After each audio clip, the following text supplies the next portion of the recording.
The first are the Shaivite Brahmins, and the other are the Buddhists. These were the old elites of Kashmir. Probably that is the reason why Kanishk had his Buddhist council in Kashmir, because mostly Buddhists lived there. But when this happened, when Kashmir was burnt, the new elites will emerge. These new elites comprised of Shias as well as Vaishnav Brahmins. There was always a tension between Shaivite and Vaishnav Brahmins in Kashmir, always. So there would be a fight between these two.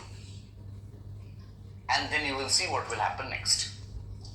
So everybody is dead, only two people are left. One is Rinchen and the other is Shahmir.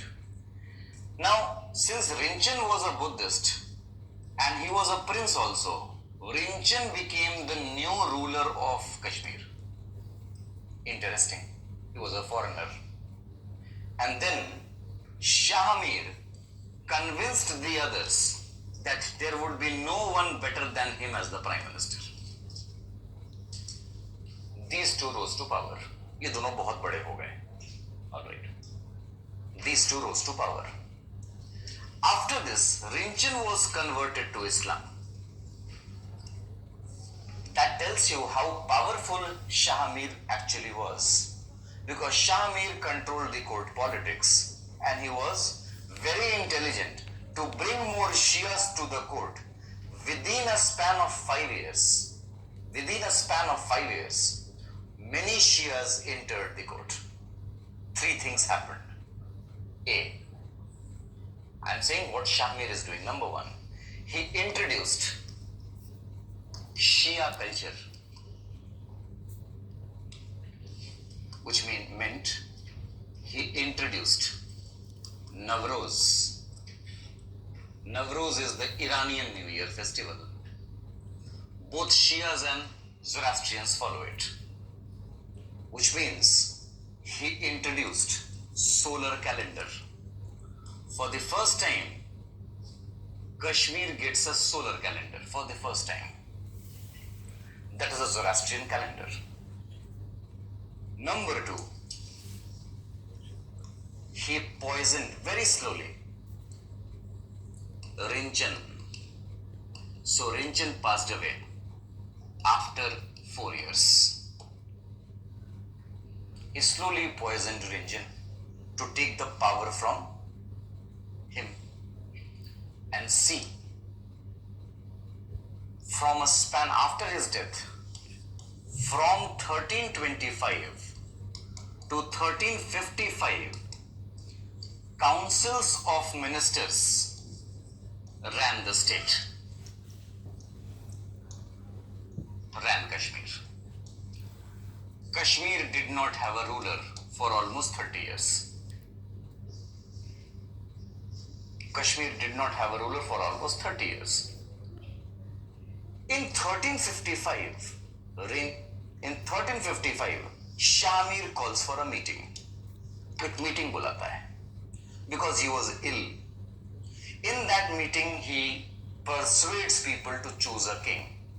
Everybody thought it is a good thing. Council of ministers running, everybody is powerful. But then Shahmir was the prime minister. He uses his veto and passes a law. After my death, there would be a ruler, and that would be only from my family. That changes the whole course of history. Because from 1355 onwards, you have a proper Shia kingdom with Shihab al-Din, his grandson, sitting on the throne. This is the beginning of Shia kingdom. Shia kingdom begins.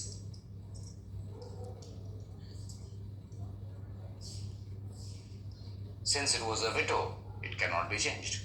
But Shihab was a minor. He was a child. He was just 13 years old. No, 14 years old. So Shihab passes away soon. And then his brother takes over, whose name is Qutb al-Din. During his time, the empire begins to consolidate. Consolidation takes shape. consolidation happens. When consolidation happens, many Shias from around the world migrated to Kashmir. Migrated to Kashmir. Migrated to Kashmir. We are interested in one person, one Shia Sufi saint. He came from a place called Hamadan, so his name is Ali Hamadani. His importance is that he will help shape the Shia kingdom of Kashmir. So much so that today the culture of Kashmir is very much impressed by this man. Ali Hamadan is a very important man. Very, very important man. He promoted Sunni Shia cohesion, live peacefully. Good things he used to say, but problematic only for Muslims. Alright, so he said, make it a Kashmiri, no, make it a Shia kingdom. It should be a Muslim state. After Qutb al-Din comes his son. His name is Sikandar. Now Sikandar is a very important figure because he has been referred to in the history of Kashmir, But Shikan of Kashmir. But Shikan means idol breaker.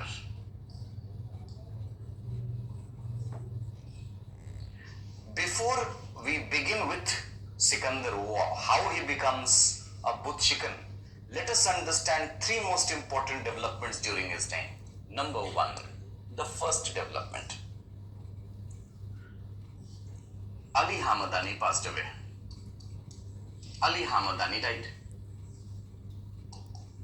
So for him, he built, here he is Sikandar, a mausoleum called Khankah-e-Maula. Khankah-e-Maula is a very important monument. It is made of cedar.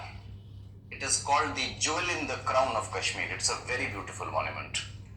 It has Gandhara school of architecture mixed with Buddhist school of architecture mixed with the Deol Rekha Prasad of Odisha. It has three things together. It's a very beautiful monument. Number two, there was a very important Shiv Bhakta. Her name was Lalla or Lalded. She is known by names like Lalla, Lalded, Laleshwari. She died in 1392. That was a massive blow for the Shaivites. Shaivites lost their most important saint. Number three, the year was 1398 when invasion of Timur happened to India. So when these three things will happen, Sikandar is the ruler. When these three things will happen, Sikandar is the ruler. Now we come to the main thing for what he is known for, what he did. That brings us to number four. He had a prime minister. His prime minister was a Brahman prime minister. His name was Suha Bhatt. Suha Bhatt, double T. Suha Bhatt. He goes to Sikandar and gives him an advice. If you really want to make it a Shia kingdom, then you will have to destroy the temples. He gives an advised to destroy statues and temples.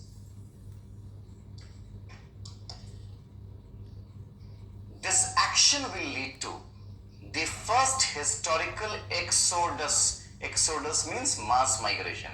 First historical exodus of Kashmiri Brahmins and Buddhists from Kashmir.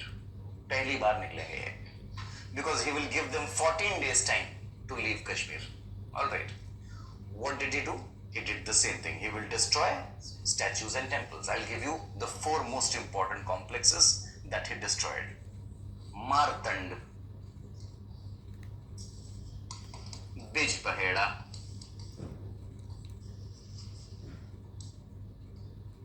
Parihaspur, and and Tripureshwar.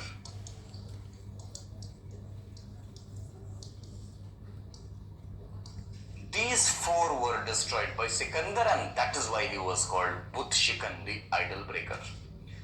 These four are the most important Shaivite as well as sun worship centers. It also had few Buddhist statues nearby. He destroys them all. The Kashmir Shaivites as well as Buddhists will leave Kashmir. It is not a good place for them because their gods are gone. After Sikandar, a very interesting change happens when his son takes over, whose name is Zain. Zain al-Abidin.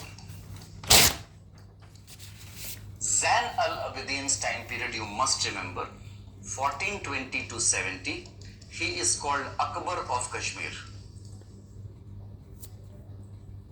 He is called Akbar of Kashmir because obviously of his policies. Akbar of Kashmir, Zain al-Abidin. It's a very popular ruler. Zain banned cow slaughter in Kashmir and other discriminatory taxes. Though we do not have a clear cut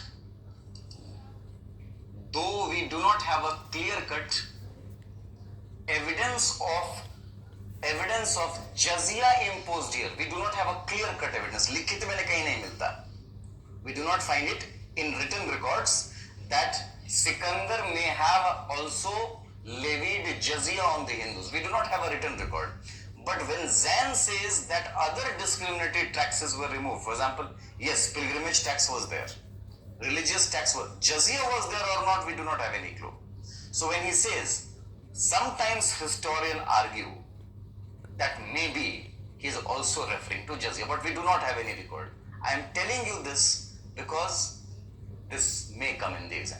Alright. What he did next was, he called back everyone who left. Called back those who left.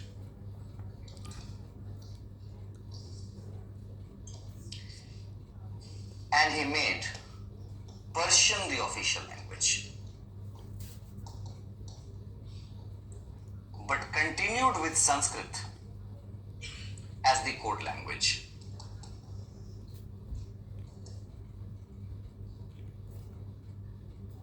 Court language.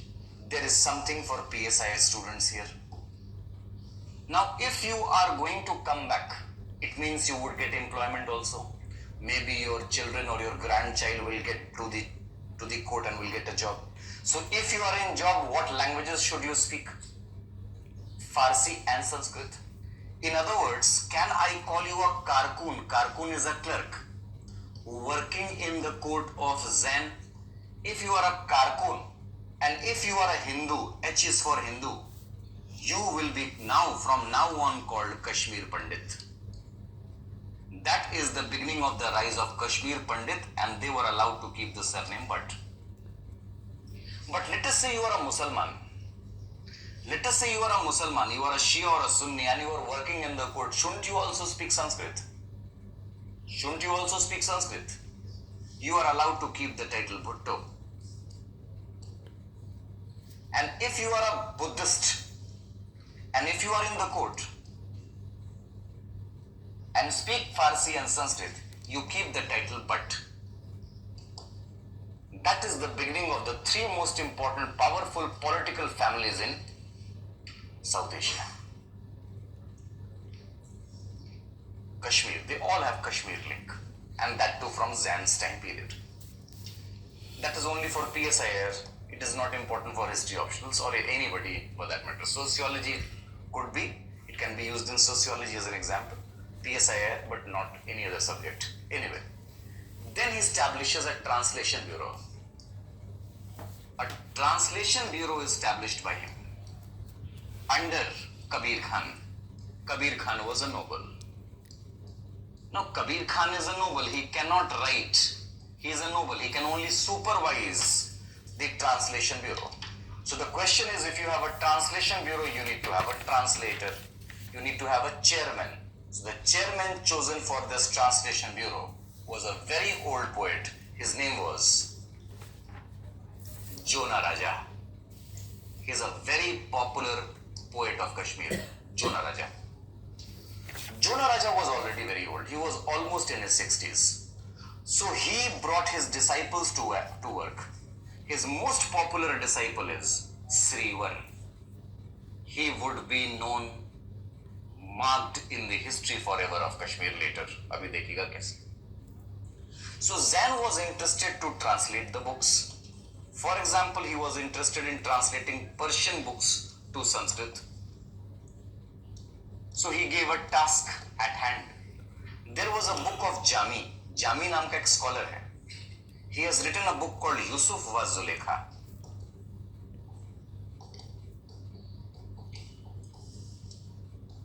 Yusuf wa Zulekha. This book was translated by Srivar. Srivar translates this book. And the Sanskrit translation of this book is called Katha Kautuk. That is the first important book written at the time of Zain from this bureau. The second book which will come into existence is Firdausi's Shahnama. This book would be translated by some other scholar whose name is Bhattavart. Bhattavart will translate this book into Zain Vilasa. These are sure short questions in GS. ये GS type questions ही हैं. What is Buddhist? Then Sanskrit to Farsi. Sanskrit to Farsi. The list is long and you have to remember them all. Mahabharat,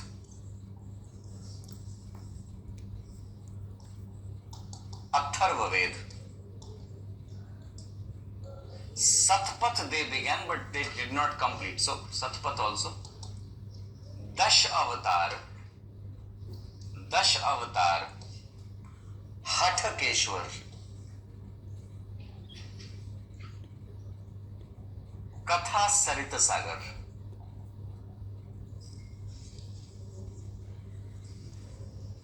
Prithviraj Vijay, and finally Rajatarangini.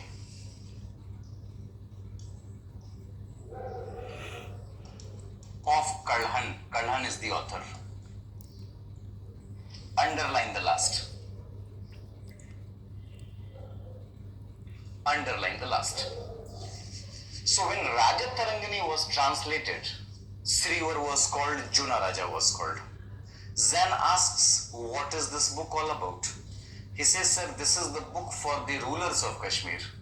Then Zain asks, then who am I? If this is a book of kings, then who am I? Since I am also the king, shouldn't I be the part of the book? Jona Raja got the message. So this book was reopened and 13 chapters were added, where 6 chapters would be added by Jona Raja and the rest of the 7 chapters would be added by Srivar. So always remember, Rajatarangini does not stop with Kalhan. There are 2 other scholars who have contributed to it. Now it is time to finish the map with the last sentence.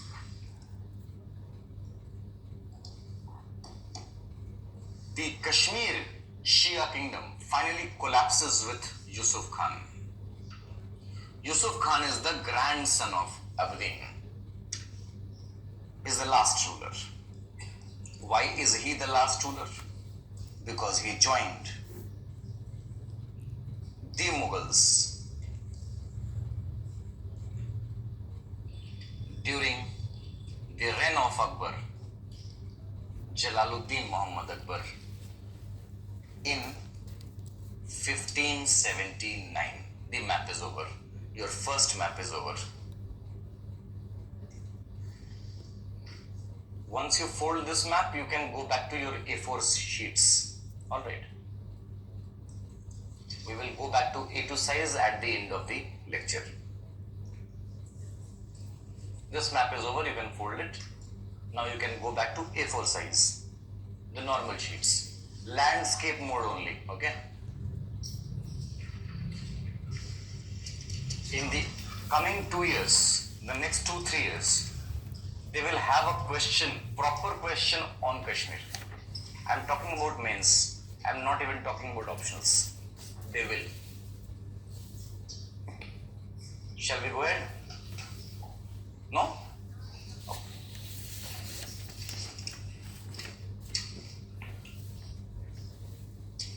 कोशिश करना याद कर लो. इस map का अगर heading देना चाहो, जब भी देना चाहो, इसको बोलते हैं the advent of Islam. This map is called the advent of Islam और the advent of the Delhi सल्तनत.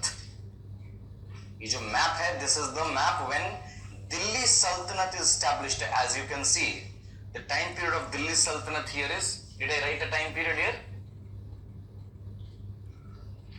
The time period of Delhi Sultanate here is 1192. तो और पहले से चले हो 1290, 1206 भी लिख सकते हो, no problem. So this is the time when the slave dynasty has established itself in Delhi Sultanate, and this is when everything is. So now you can have a picture when Delhi Sultanate is established, when there is Iltutmish, when there is Balban, what is happening around. All right. आगे बढ़ रहा हूं मैं. क्या कहना है? इसको zoom करना. टॉप काकतीय पे है. क्या करना है? क्या जूम करूं? थोड़ा जल्दी करेंगे क्योंकि 7 मैप है.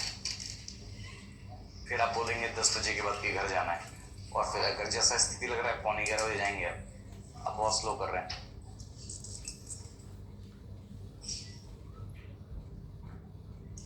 कभी भी आपको ऐसा लगे बीच में कि ज्यादा हो रहा है, आप जा सकते हैं.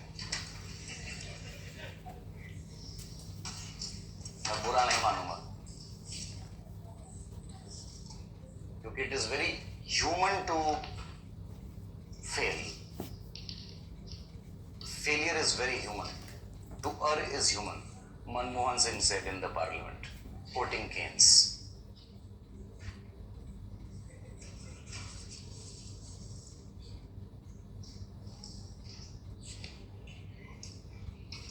Done.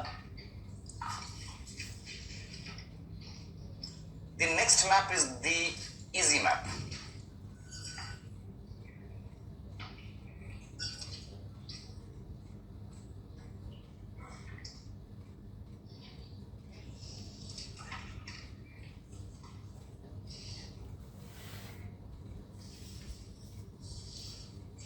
That is all. इतना ही बनाना है. Small map. K is for Kashmir, Ahoms here, Bengal here,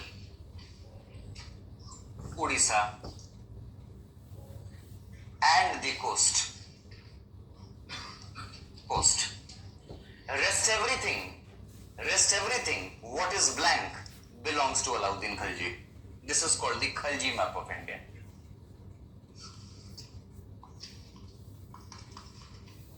Khalji's map, 1290 to 1320, where the most powerful lord is Alauddin. His time period is 1296 to 1316. Khaljis there were there for 30 years, out of which 20 years only Alauddin Khalji. So the map is over. That is Alauddin. The map is over. Landscape में बनाओगे तो फायदे में रहोगे. Now since I am here, so I will use this blank space. Alright. It has got nothing to do with Alauddin. What we are doing is we are progressing further. There is a path, there is a road which starts from Bengal, comes here, takes a dip, and then goes straight towards Pakistan, modern day Pakistan. This is when you take the Khyber Pass. Then there is another route which takes you to Kashmir, interiors. The third route, when you go and you take the Golan Pass and then you move towards the Silk Route.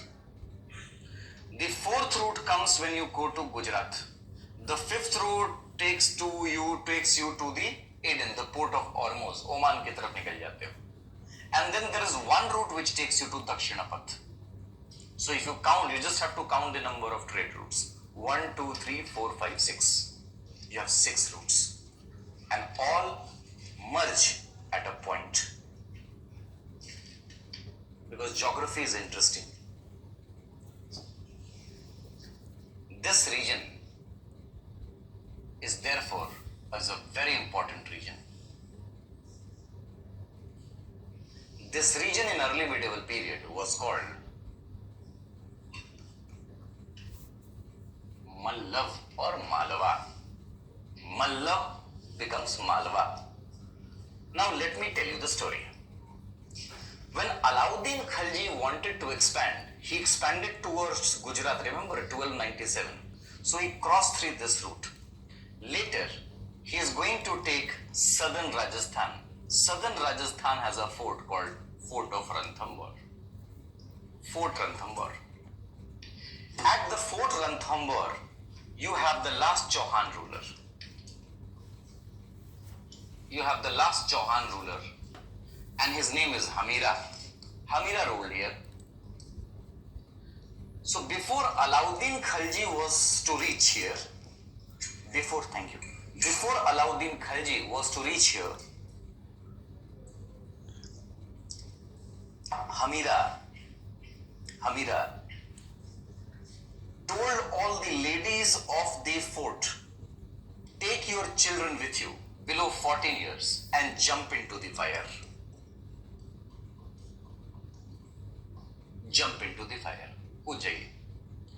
All the people who were 14 years of age and above, all the men, were asked to wear the saffron headgear and perform kesari. When a Rajput wears saffron pagdi, it means he is not coming back. Kesari. Just like you have Johar, similarly, Kesari is the fight for your life. You go to fight and you never come back, you are martyred. Everybody died. Alauddin, yes, he took Ranthambore. But this story was solidified, crystallized in the history and the annals of India by a man, his name was Naya Chandra Suri. Naya Chandra Suri will write a book for him, and that would be known as Hamira Mahakabya. He is going to make Hamira an immortal. Hamira is a very popular man in Rajasthan. So what happened?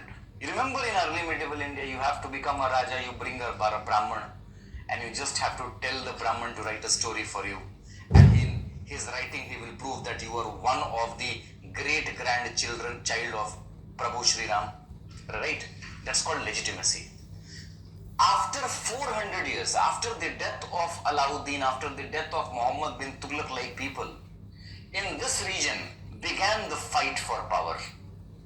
The local people, the tribal people, they all began to fight. But how do you legitimize yourself? All you have to do is call a Brahman, write a story, and prove it to the world that your great-grandfather was Hamira. This process of legitimation came to be known as Rajputization of Mallav. Rajputization of Mallav. Rajputization of Mallav. From here will emerge many Rajas, and they will stay here. That is how you get Rajasthan. Rajasthan becomes an important territory, the land of the Rajas. So there is a history of the emergence of Rajasthan also.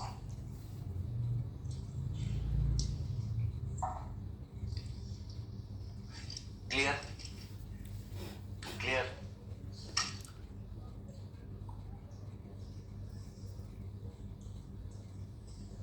We have space here, we can draw it here itself if you want, if you have space. So if this is Malwa, Mallav as I am saying, this later broke into 5 pieces because every new tribe, every new community wanted to become a Rajput Alright, this is how Mallav broke into Mewat, Shekhawati.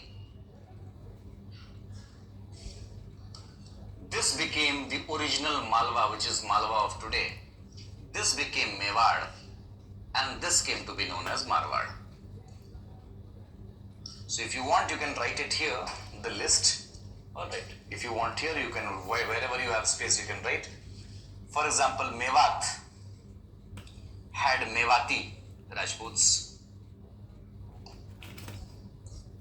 Malwa had Purbaiya Rajputs. Shekhawati has Shekhawat and Rajawat. I will just give you one name just to get you an idea how things are happening here. Shekhawati has Shekhawat. Mewad has Sisodia. The great Maharana Pratap.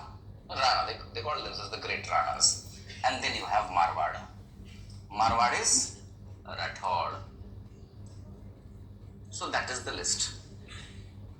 Mewati, Purbaiya, Shekhawat, Rajawat also, Sisodia, and Rathod.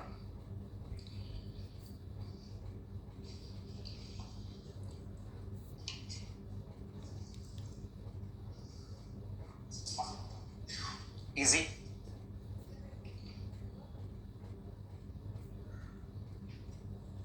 अब जाऊंगा तो खत्म हो जाएगा मामला. आप थोड़ा आगे क्यों नहीं बैठती? बहुत सीट है, कोई नहीं काटता इसमें से.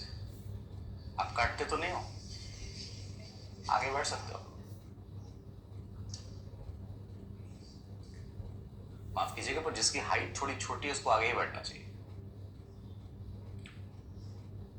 आजकल पता नहीं लोग नहीं मानते क्यों छोटे हैं.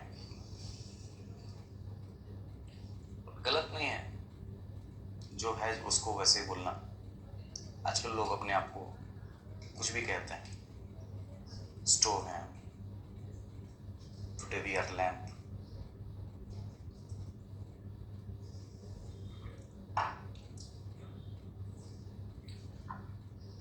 Now you have to understand this in a perspective. Otherwise, you will never be able to understand why you could have.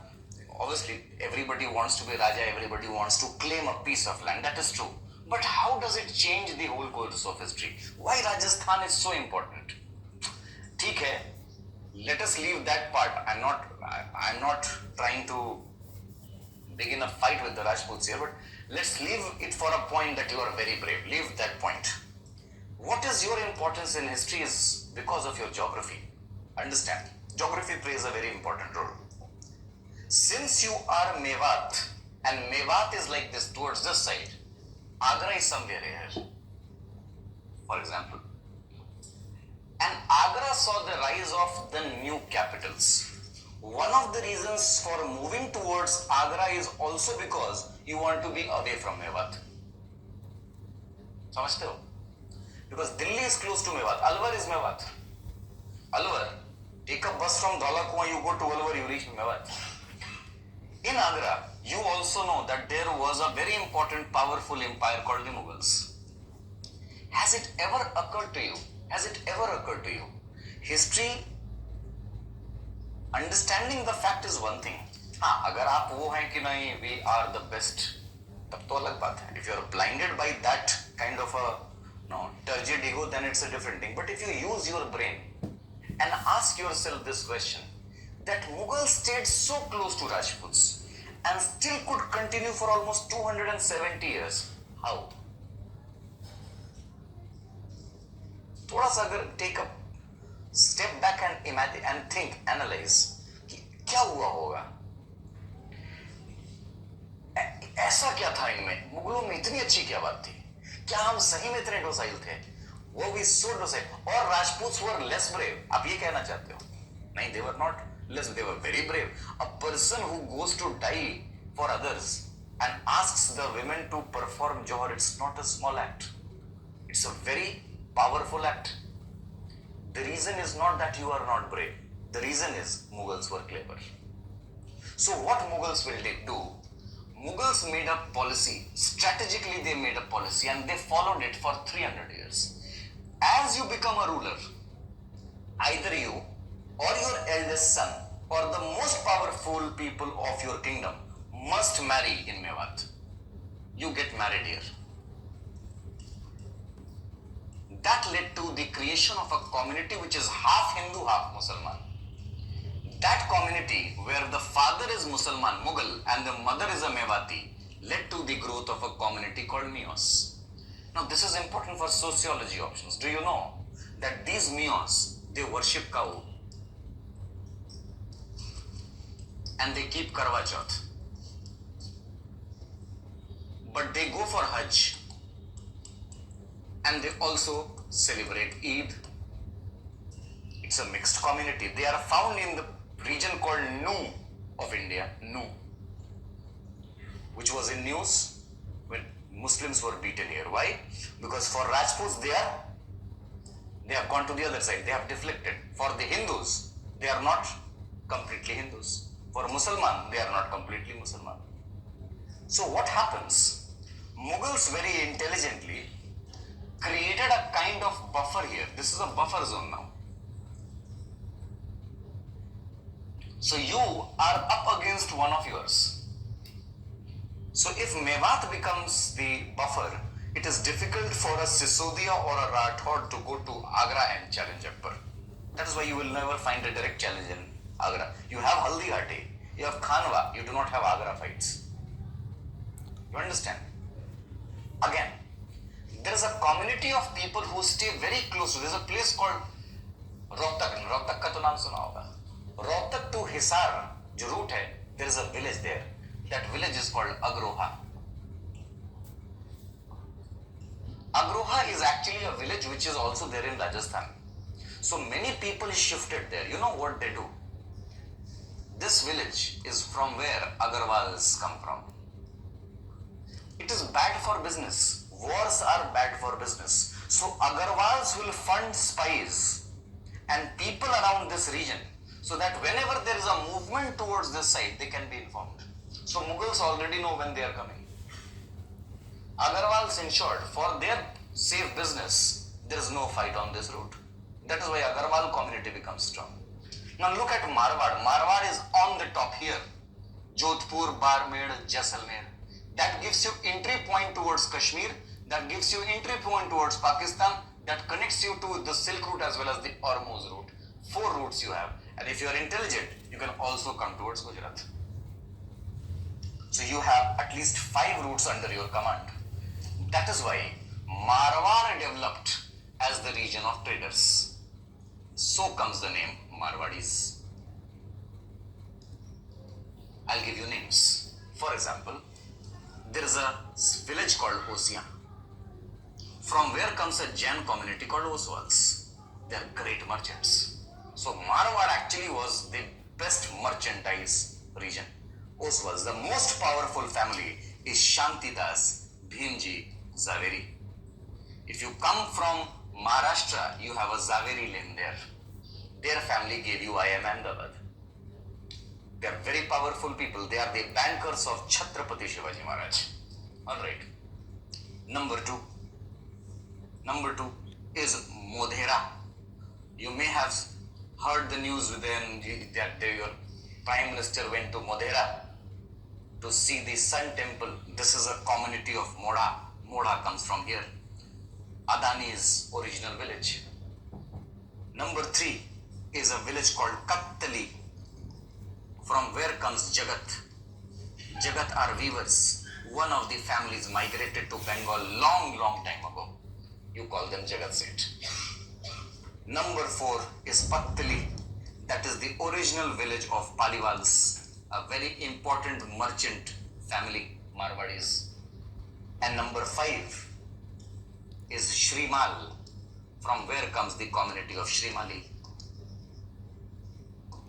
5 important Marwadi communities. They control the trade in this region. But the question is, they do not have oil wells. So how do they earn so much?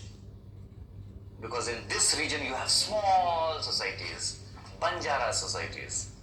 they engage with them, and they trade in small items. They have one thing in common. They keep agents. Their agents are called telegas, and they sell products from India all the way till Mediterranean. They are rich people. They have great trade contacts. That is the end of this map.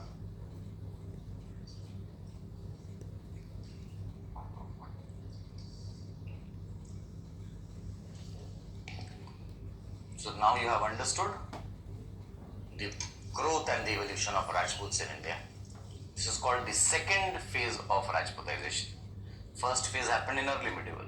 This is second phase. पूछिए क्या sir? ये जो है ना पांचों, they keep people. They are sent in different regions. They are money lenders. They bring information. They sell small items. Imagine you are a dukan wala. You have hired 5 people who have cycles.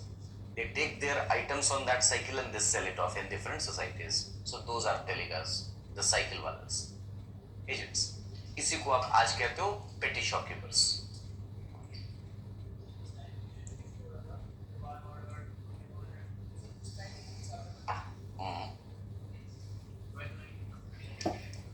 नहीं तो Mughals क्यों present रहेंगे? सल्तनत तो है. हाँ, तो अलाउद्दीन के समय से एवोल्यूशन होना शुरू हुआ ना. अलाउद्दीन के डेथ के बाद, खास करके मोहम्मद बिन तुगलक के डेथ के बाद, जब चीजें वीक हो गई.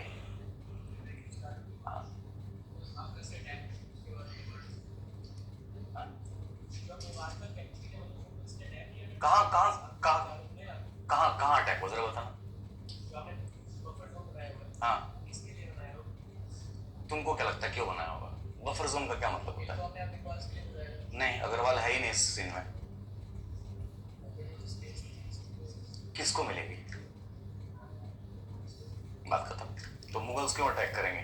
जो बफर बनाएगा वो क्यों अटैक करेगा? सोचना. What was the motive of Suha but to advise Sikandar to destroy temples? Alright. What is the motive of Jayasankar to give wrong advice to the Prime Minister in foreign policy, even though he is an IFS officer? Power. तुमको पता है नेपाल की army Pakistan में training लेती है. They get certification from there. पता करो.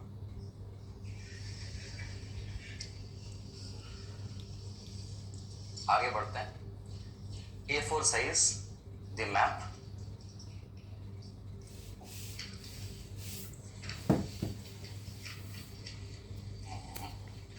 छोटा बना दे.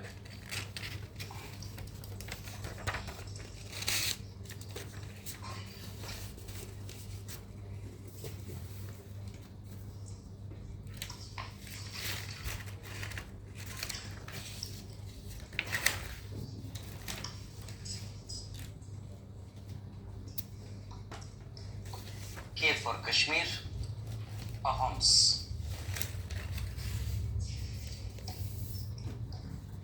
One line here, the second line here.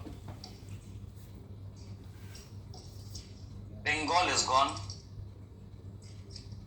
There is no red Bengal. Bengal is merged with the others. The whole blank space belongs to the Muhammad bin Tughlaq. Muhammad bin Tughlaq had the largest sultanate. Alright. Yes, coast also. Coast also is not with them, but I want this space, so I'm not writing. Alright. Bengal is gone. Bengal is with Muhammad bin Tughlaq. Now what happens? Because of the policy of Muhammad bin Tughlaq, in 1336, Vijayanagara breaks out. VN is for Vijayanagara. In 1347, the Shias of Deccan break out. They are called Bahmanis.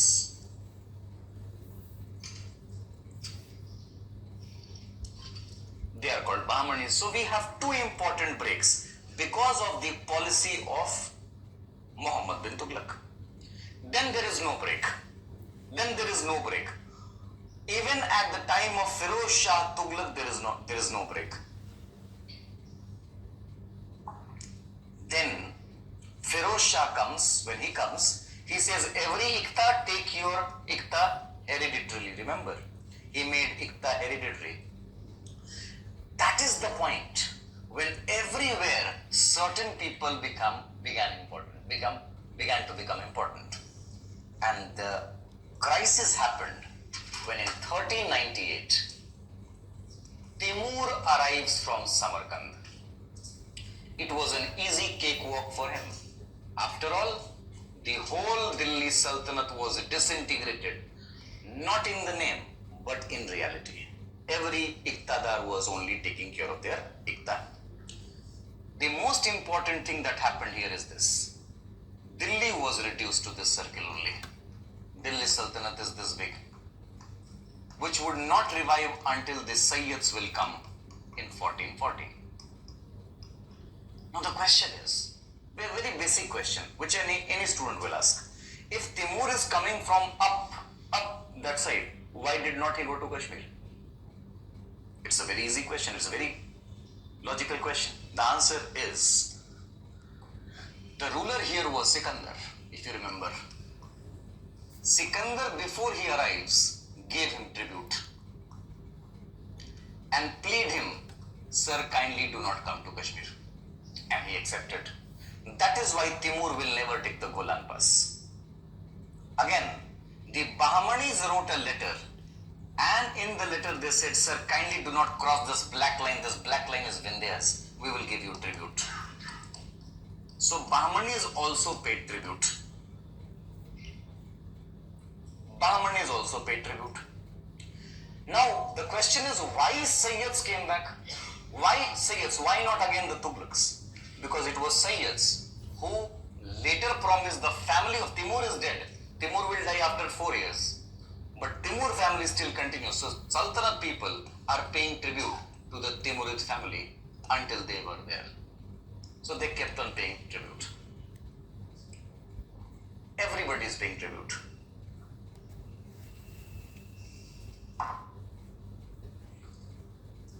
So what is happening here? This is one important region. Gujarat Sultanate is created for the first time under an Iqtadar who is now calling himself Muzaffar Shah. Muzaffar Shah. His original name was Zafar Khan. He was a Iqtadar. He changed his name to Muzaffar Shah. Muzaffar Shah is the founder of Gujarat Sultanate.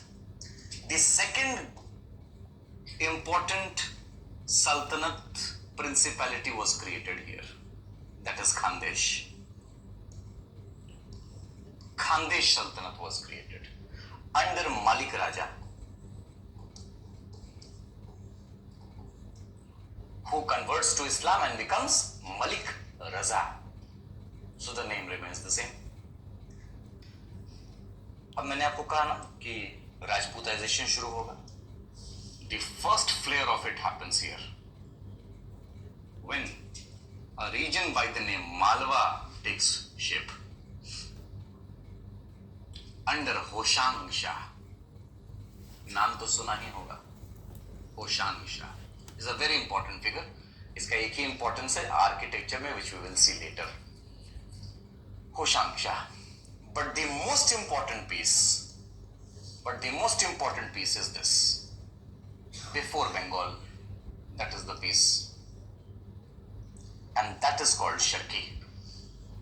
Anybody from Jaunpur? Anybody from Jaunpur here? Anyone? No? Okay. If you come from this area, if you come from Etawah, that region, then there would be a question in interview for you. From here, Sharki, Jaunpur. This was founded by Malik Sarwar.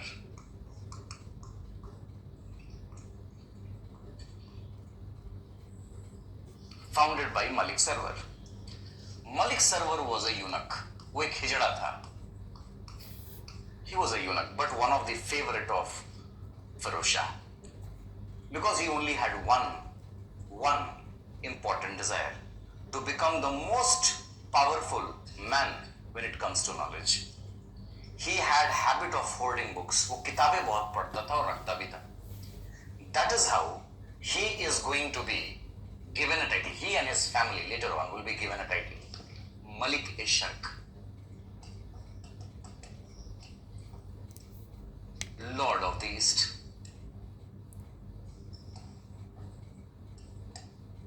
Lord of the East.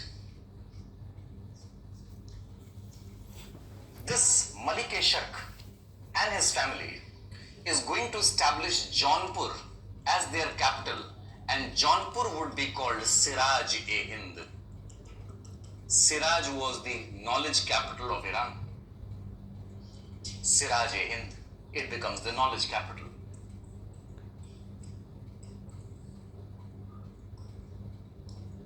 It is here because he was interested in scholarship. He brings many musicians to his court. Classical Hindustani music grew here. Tappa, Tarana, Thumri and Khayal, which had developed in different parts of North India, flourished in his court only. In his court, Sufi literature of romance, romantic literature grew. Romantic literature, romantic genre, called Prema-Khyans. Prema-Khyans began to take shape. Many prolific writers will come to his court, Prema-Khyans. And in this court will develop a musical instrument called Shehnai. Shehnai develops here in the time period of his son actually. So, Jaunpur has contributed a lot. Also, Jaunpur happens to be the first North Indian kingdom to have a mixture of European architecture with Indo-Islamic architecture. The most famous of it being the Atala Mosque. Atala Mosque, Jaunpur. It's a very interesting mosque. That is Jaunpur for you. Now it is time for O. That is Odisha. Fortunately, that is not in your GS syllabus. They were the Ganga kingdom here, who referred to themselves as Gajapatis, the Lord of Elephants.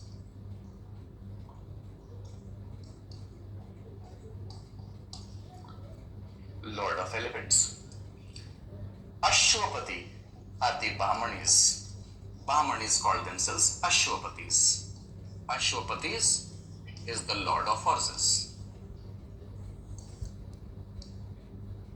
They are also known as Lord of Turks of West.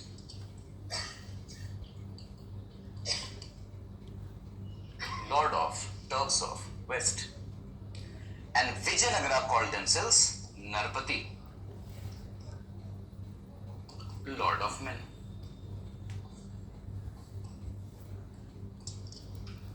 He is the Lord of Eastern and Western seas also. So these are the epithets given to say these people. Everybody has been named differently, and all of them are important.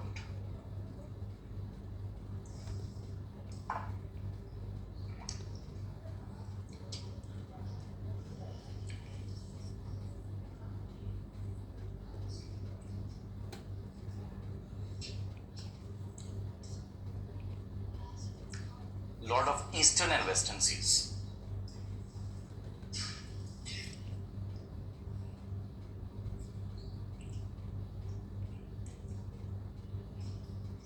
Coming back here, Samarkand. After the death of Timur, his son, whose name is Shah Rukh,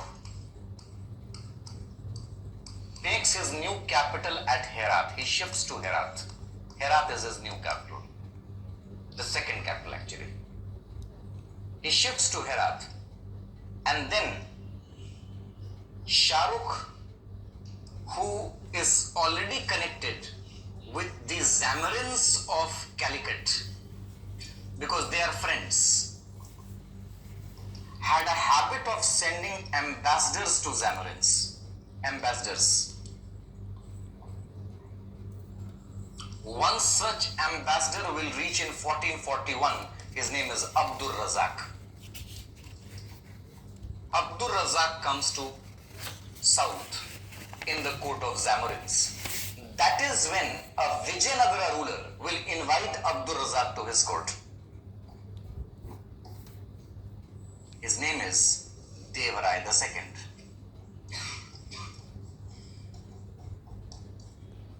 Devarai II will invite.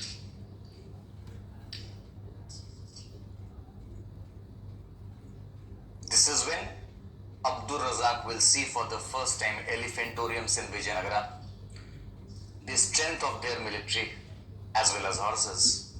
Abdur Razak in 1443, 2 years later, will inform Shahrukh. Shahrukh says, we do not need tribute from them.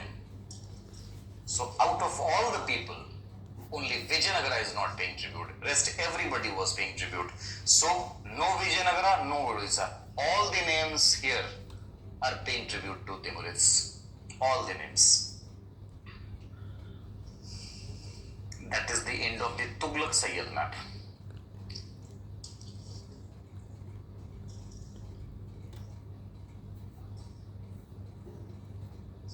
Yes.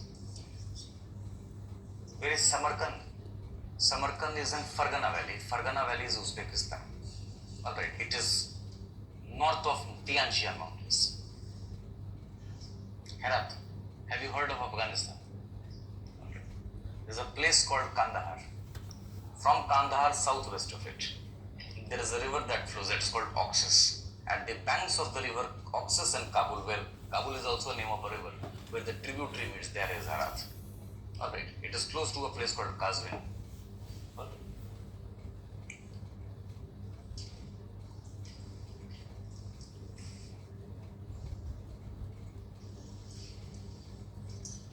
Herat से हींग आता है. हींग. Done? Everyone?